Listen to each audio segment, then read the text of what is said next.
Welcome to Just Minding My Business Media. I am so happy that you're here today. And I am excited to bring today David Revell. Did I get that right, David? That's right. And and David is a trailblazer in modern recruitment marketing with over a decade of experience in the recruitment industry. David transitioned from the traditional churn and burn corporate style to innovating his own way forward. Wow. Welcome, David, to the show. Appreciate having you. And I can't wait to jump in because I already know about that churn and burn. Me, don't you know? You're telling me. It's lovely Yeah. to be here. Thank you so much. Yeah. So let me ask you, how did you even get to where you are right now? What was the events that happened?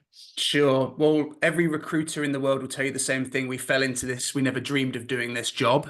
We all fall into this thing by accident. That's how I started. At the beginning, worked for a big recruitment firm, one of the most well-known ones in the world, where they teach you to churn and burn. And in churn and burn in recruitment means working for 30, 40, maybe 50 clients at one time, and essentially just throwing resumes at them until enough of them stick. And in the US, it's not so bad, but in the UK, recruitment's not got a great reputation because of that. You often cut corners. You don't treat, we're dealing with people all the time, and you treat them in a transactional manner. I think you'd agree, treating people in a transactional way isn't the best way forward. You can't learn about both parties. So you just got to pray that it's going to stick, basically. And the companies end up feeling like piggy banks. The candidates end up feeling like cattle. And all you have to do is go on LinkedIn enough to see enough complaints about recruiters on there. It's very rife. And it's because of the way that the majority of the industry is taught. It's churn and burn. It's a numbers game. And just to give you a couple of numbers on that, as a business, one of the biggest ones in the world, we only used to fill 25% of the roles that we were given. So we would fail 75% of the time with clients. And for me, I did not like that. I struggled with that. I like dealing with people on a personal level. Um, and eventually I quit. I quit it because I didn't feel it was right for me. I stepped away and started a couple of e-commerce businesses, learned all about marketing, video content, writing a good hook, a good call to action, all these things that I'd never been taught as a recruiter, even though your job is very heavily about marketing candidates to jobs and jobs to candidates. It's a big marketing challenge. We never got taught any of that. So I did that for a couple of years. COVID kicked in. My businesses unfortunately didn't do very well. So I decided to go back into recruitment, but this time put these two things together, of recruitment, doing it my way. And I started my own recruitment company. And the philosophy that we took was only going to work with one client at a time. That meant we could speak to three or 400 people per role, spend 70, 100 hours on each role, and we fill 99% of the roles that we are given. The only time we don't fill them is because a role has maybe been pulled or the company decided to restructure or something like that. So the companies are always happy. I'm always happy because I'm winning all the time. And the candidates are always over the moon because I get to spend a good couple of hours with them rather than before it was spending 10 minutes with them. You can't learn about someone in 10 minutes. It was impossible. So over the last couple of years, I've really been delving into helping companies market their jobs better because by the time they come to me, and you've probably heard this before, they come to me when they've already tried to recruit for quite some time and it's not worked out. If you look online these days, if a company puts out a job posting, only about 10% of the time does that posting actually end up hiring somebody. And that rate is going down every year. Job postings are getting less and less effective, and companies are having to use recruiters like me. Our industry is booming in recruitment, even in a recession, because companies cannot attract people. And the problem is that they do not know how to connect with their audience of candidates, their talent pool, to stand out amongst the noise. I did a little bit of research before our call today, and I thought I've got the area wrong because you're not based there at the moment, but I had a look at Baltimore. Okay, Baltimore, 40 kilometer radius of Baltimore. How many? I've just looked at sales just for this conversation. How many sales jobs do you think were posted in Baltimore in the last 30 days? Probably a lot. A ton of them. 25,000. Oh my God. 25,000. And that won't even be all of them. So the problem that companies have is that they cannot stand out from the noise at all. They cannot do it. And as a result, they often, and you might hear this from business leaders, have to settle for people who they maybe thought weren't as good as they were, but they had to hire somebody. Or it takes them months, if not sometimes a year or so, to sometimes hire for certain roles. And the cost to a business is absolutely massive if you Yes. have to do that. And if they can't hire it, who do they come to? They call not the Ghostbusters, they call me. They call me to fix it for them. And we're not cheap. Any recruiter, as you know, is very expensive. So I'm hoping to show your audience a couple of things today. One, how to get 3 to 5 times more highly qualified people to apply to their job postings and reduce their recruitment spend by over 50% just by doing one small thing, which is changing the way that they write the words on their job adverts. Yeah, yes, because more times than not, I look at the job postings and it's a laundry list. Ransom note, we call it. Is that And I'm thinking to myself, good Lord. And then you go down to the salary and it doesn't match the Not even laundry there. list. And I'm like, next. Right, right. Yes, Yeah. indeed. So, what's the name of your company, David? My company is called Charter Recruitment. Charter is it means paper in Latin because the industry that we started recruiting in was the paper industry. It's not what we do anymore, but that's where we started. And my late mother named the businesses. She always named the businesses that our family started, so she gave it that name. Okay, okay. All righty now. So let's talk about how you can make things better. Let's get into that. Okay, so I've got a few tips for people here, and I honestly believe this is probably one of the biggest ROIs a business owner can have. Getting better talent for a much lower cost to the business. Mhm. If I asked you a simple, obvious question, what is a company's most important asset? They're people. The people, right? How much time have the business owners you've ever worked with, or any business owner I've ever worked with, how much time do they ever put into attracting those people in terms of thought? How much time do they think about attracting the right people, do you think, over the years? I think they just go by duties. They Hmm. they they're not looking at people. They're looking more at what they want the person to do. Yep. And what they want, what the company wants, right? Yes. And so people are the company's most important asset. We know that. What I try to tell companies is think about your candidate attraction process the same as you think of your customer acquisition process, because we're selling not a widget, not a box. We're selling a change in someone's life. One of the most important things a person will do, a change of their job. That is a huge thing to sell. It's much harder to sell than most products, but that process of selling to that person is exactly the same as selling a product. It's no different. The psychology is exactly the same. You're trying to hack into the amygdala, the emotional part of the brain, and the prefrontal cortex, the logical part of the brain. And that's what we're trying to do with our marketing or sales or anything else. It's the same when it comes to attracting people. All right. So all we're doing, and you touched upon it already, 99.9% of companies, when they put a job posting up, what do they talk about? The company. Guess what Yes. nobody cares about? The The company. company. What do people care about? Themselves, right? Yeah. So imagine if I went to a sales team and said, when your next cold call, don't talk about the customer, only talk about yourself. How do you think that cold call is going to go? Not very well, No. right? No. If all your No. marketing was based on you rather than your customer, how well would it do? Not good, right? Yeah. So we know this ABC basic stuff. We're just applying it to then the opportunities that you're putting out there for people to work for your business. That's all we're doing. So there's a couple of things that we can do. First of all, the first problem is, and you mentioned to a lot of HR people, I speak to a lot of HR people. The big reason why this happens is because business owners outsource this attraction process to people who they think know what they're doing, which Mm, is HR people and recruiters like me.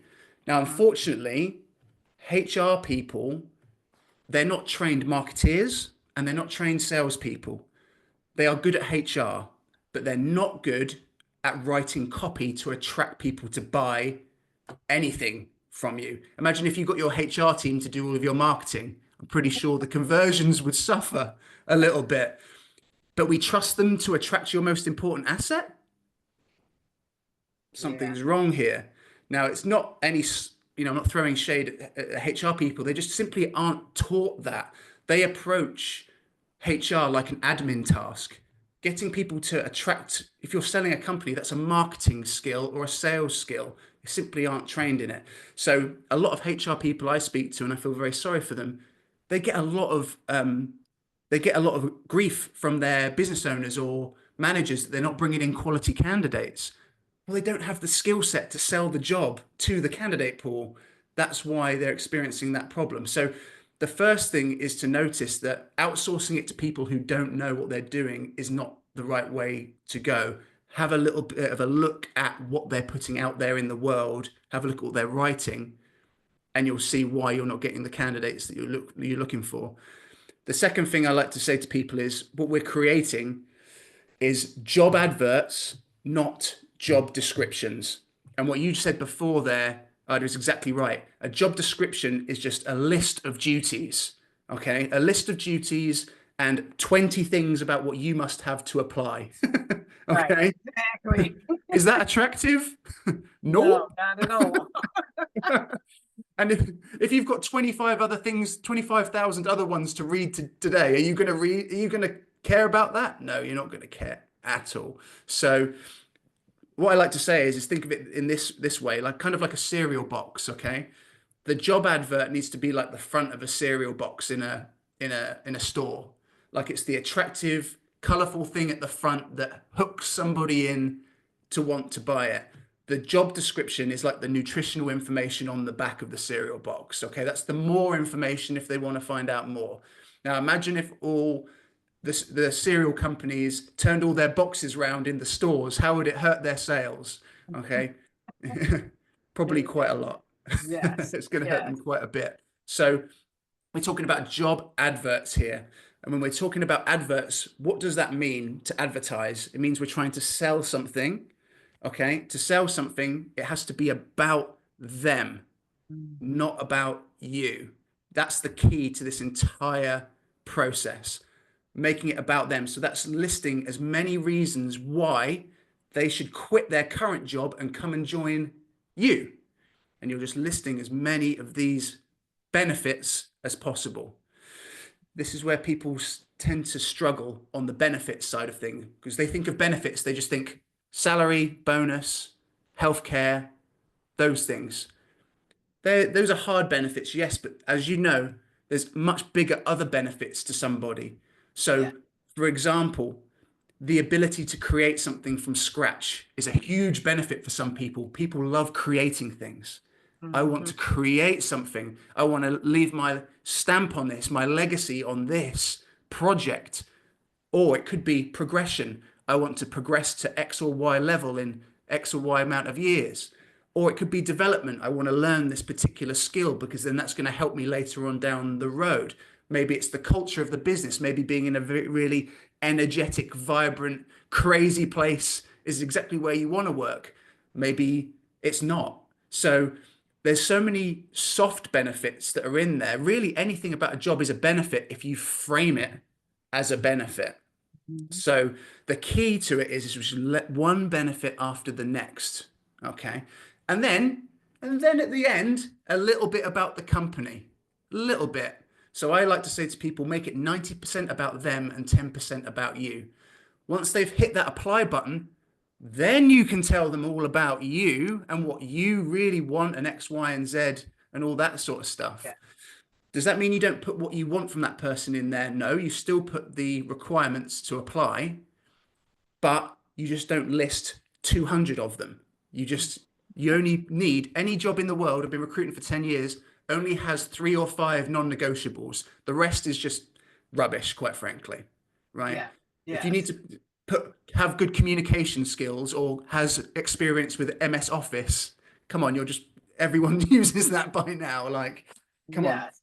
it's Yes. just silly. So all we're doing is listing as many benefits as possible, giving the requirements to apply, 3 to 5 max, a little bit about the company, and then a call to action to call the company. It's a very simple hook story offer. That's all we're doing. Hmm. At the moment, there's no hook, there's no story, and there's damn right no offer on any of those things. It's just Yeah. like we say, a professional ransom note. Yeah. So they're some of the key things that you can look for. Another key thing is the language that you're using. Most job adverts are very demanding in their language. You must do this. You must do that. Yes. Now, if I turn around to you, I do in real life and said, you must do this, Right. it's going to turn you off, right? You don't speak to people like that. Like it's very No, demanding. no. That sound like dictatorship. Dictate to me. Yeah, Yeah. like you're above me, right? I'm above Right. you if I speak to you like that, right? We don't like that. Well, No. everyone puts that in the adverts. So what you want to do is make it more supportive in the language. You'll be happy to do this. You'll enjoy doing this. You'll be the type of person who has this, that, or the other. Just a more of supportive way. One of Hmm. the quick tips for anyone listening would be take out every time you say the word I, we, us, or our, and replace them with you, your, as many of those as possible, because that's going to engage the reader. Science tells us that the thing that people love reading the most is their own name, or hearing is their own name. The second thing is the word you or your. That's how you keep people engaged in writing. If all I'm saying is, I'm so great, I'm brilliant, here's why I'm great, you're going to switch off pretty Oh fast. yeah. Oh, absolutely. Because greatness is in the eyes of the beholder. Yeah, That's fun. And all of totally. these companies that boast great, once you get in, they're not so great. Totally. And no one at the beginning cares about what year you were established. Okay. No Right. one cares about what round of funding you've just had. No one cares about those things. They care about them later when you've got them to apply, then they'll care about those things. But at the beginning, they're they want to have to apply to your business because they want to change their life in some way. So you have Mhm. to show them how their life is going to change Yeah. working for your company. Then you can talk about yourself as much as you want. you know? Yes, indeed. Wow, that's amazing. And it's simple things Simple. that people overlook, Mm. because they're so involved with me, Mm. instead of looking at the other person as a human, as a person, as an asset, Yep.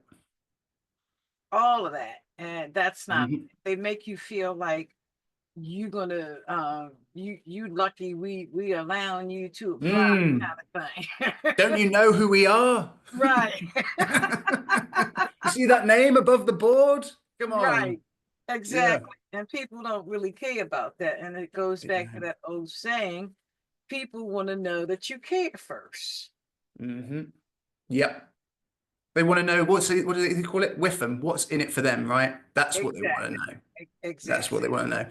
And when you're coming up against 25,000 other companies doing the exact same thing as you are, that's why the rates of these job placements through adverts are plummeting because the saturation is going up, the quality of the ads are going down, Mhm. people aren't reading them.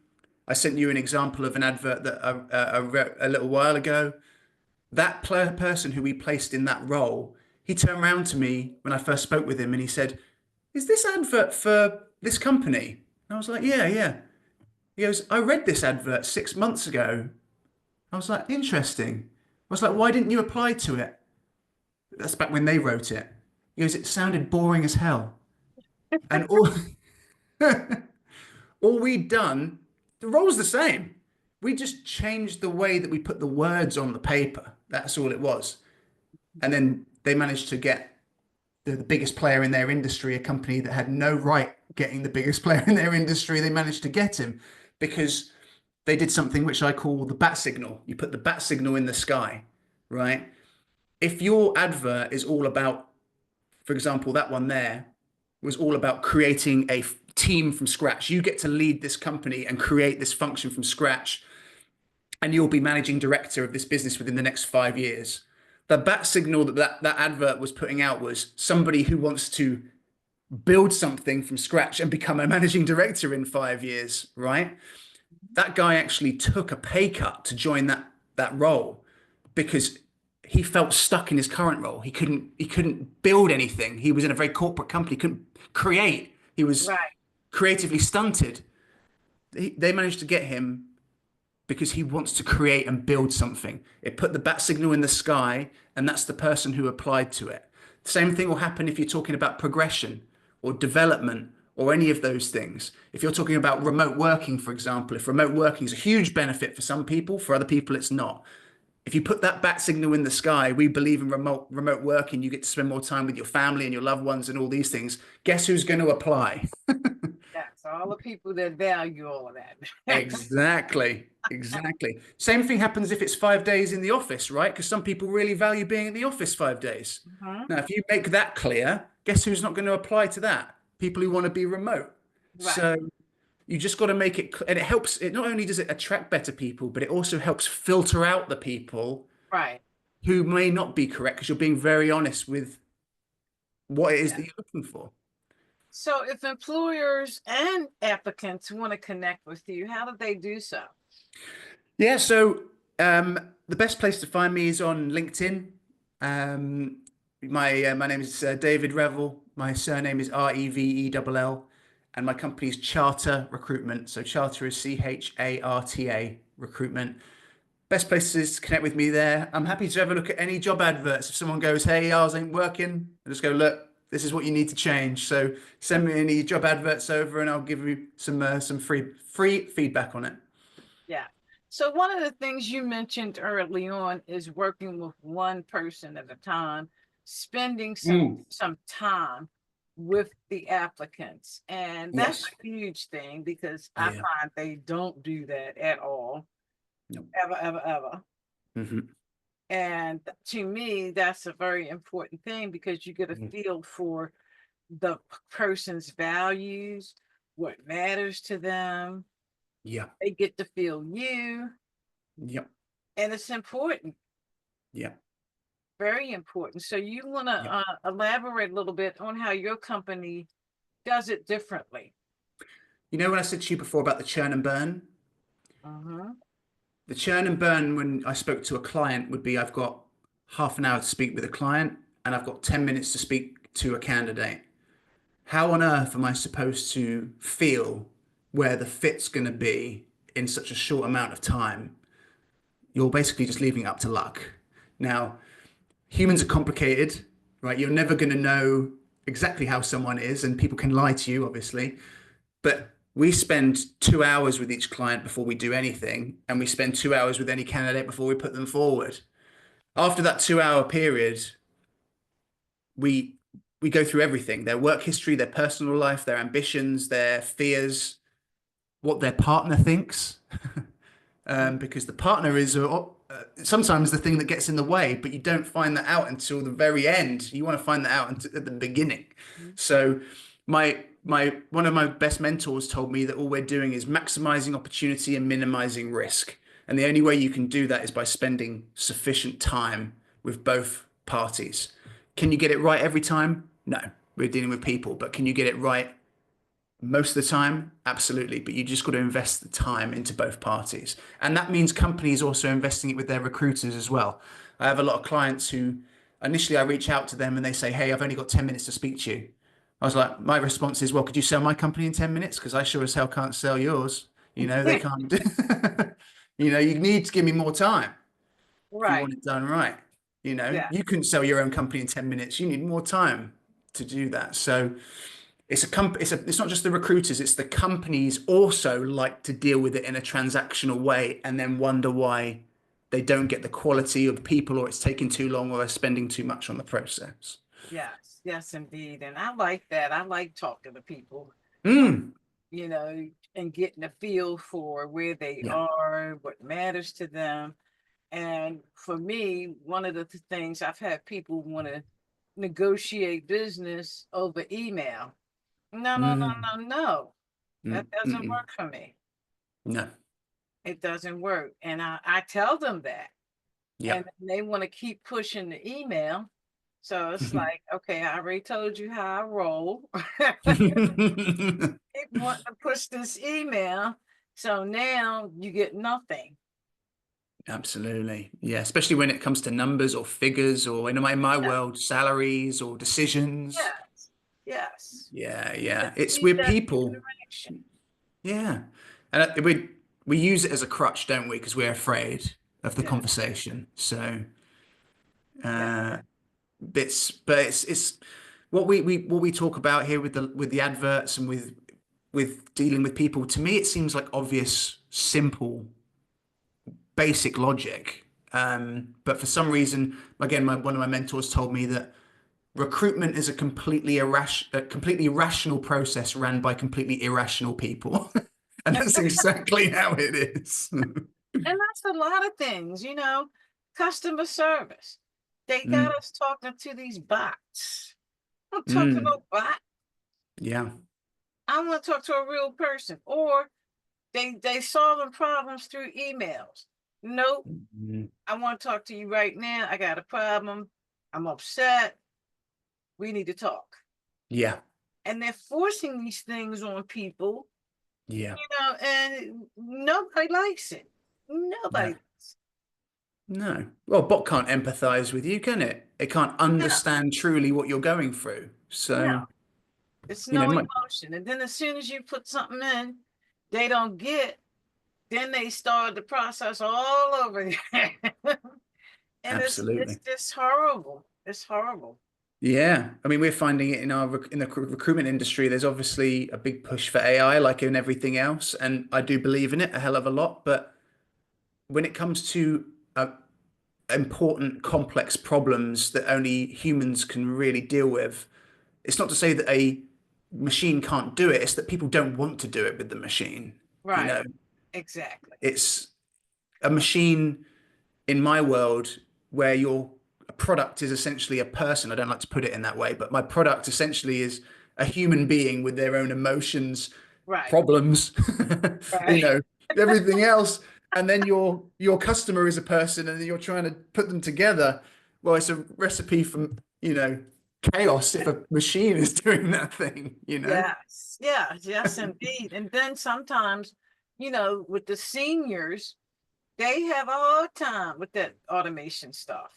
Mm, They have, I remember vividly this day, my aunt was trying to pay her cable bill, and all they had was this automated stuff. And they asked for her address, but she wants to say, my address is, it doesn't want to hear my address is. It mm, just wants you to say your address.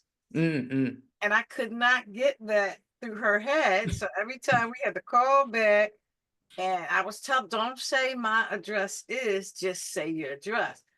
Mm. She would just, my address is. So we was hours trying to pay the bill. Absolute chaos. It's chaos. Yes, it is. It is. And then when those systems break, Yeah. I did not understand. I did not understand. Yeah. It's funny because just a very quick story. I used to work in a bank before I was in recruitment. I worked for a big bank called Barclays Bank. I think it's in America. Barclays Bank's in Yeah, America. yeah, Yeah. I've seen that. I used to work in the branch. Okay, a very busy one. People come in all day, and it wasn't an AI system we had there. We had a system which was like a person on a screen, and it had been programmed with like every single question that anyone could answer, and it was absolutely perfect. Like it was really good at what it did. It was fan. This was like 12 years ago, so it was really ahead of its time. it was great. It was better than me at what I did, and it was quicker. And we trialed it, and customers universally hated it. They hated it. And they always asked to speak with me no matter what, even though I was way dumber and slower than the machine. But at the same time that we were doing that, we were also moving away from the tellers, counting cash, were being replaced by the automated tellers. Okay. Mhm. I used to do that job as a teller. I was really bad at it.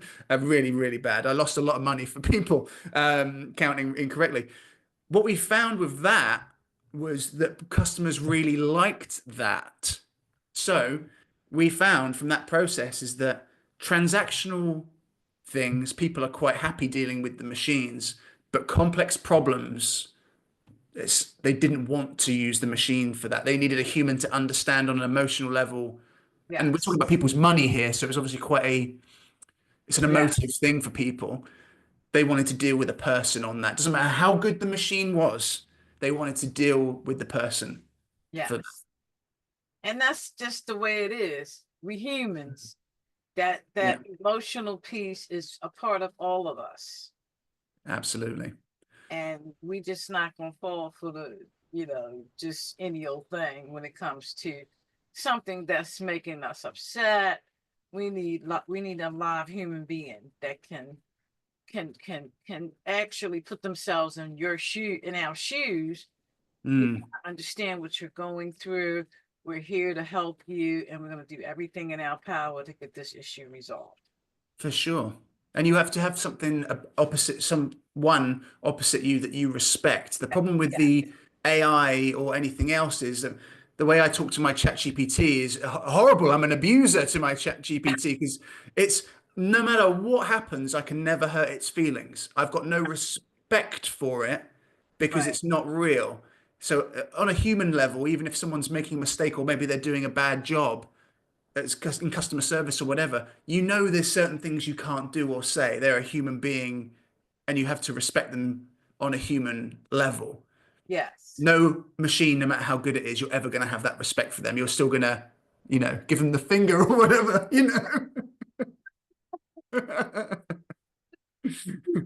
Indeed. Well, David, this has been amazing. We've covered a lot of ground. Here we have. So again, how do employers and applicants connect with you? Yeah, like I say, LinkedIn's the best place for me. David Revell, Charter Recruitment. Send your bad adverts in. We'll get them fixed. We'll show you what you need to do. And obviously, we do recruitment as well. But as you can tell, I'm based in the UK, so I'm not sure where most of your audience is based. But most of the recruitment we do is obviously in the UK. But the adverts work no matter where you're from. If you're selling to a human being and you want a person to work for you, not an AI, you need to put an advert up, and we can help you get those better. So. Absolutely. Well, David, we have definitely got to do this again. You're a fun guy to talk to, and you're in the right space because people need the type of emotions and concern that you relay. Especially, they talking about changing their lives to another position. They don't want to jump out the frying pan into the fire. Mm, So, they want somebody that makes them understand what they may be getting into, and hmm. also helping the employer be more, um, you know, mindful that we're dealing with humans here. We're not dealing Mm, with a widget. no. That thing on the other side that's reading your words has got ambitions, goals, Yes, fears, beliefs. If you yes. write it in with no emotion or no reason to join your business, guess what? People aren't going to apply to it. It's not rocket science. Like if you applied that same thinking to how you deal with your customers, you'd never sell $1 of any product. So you're just applying the same principles to your customers you do with people who want to join your business. That's all. Absolutely. Wow. Thank you so much, David. I Thank truly you, Ida. appreciate you and sharing and dropping so much information on us today. It's like we covered a mile for sure. Well, thank you so much for giving me the opportunity. You're a wonderful host, and I've listened to quite a few of your podcasts and always love the conversations that you have. So I appreciate you. Thank you. Thank you. And audience, thank you. Yeah, thank you, audience.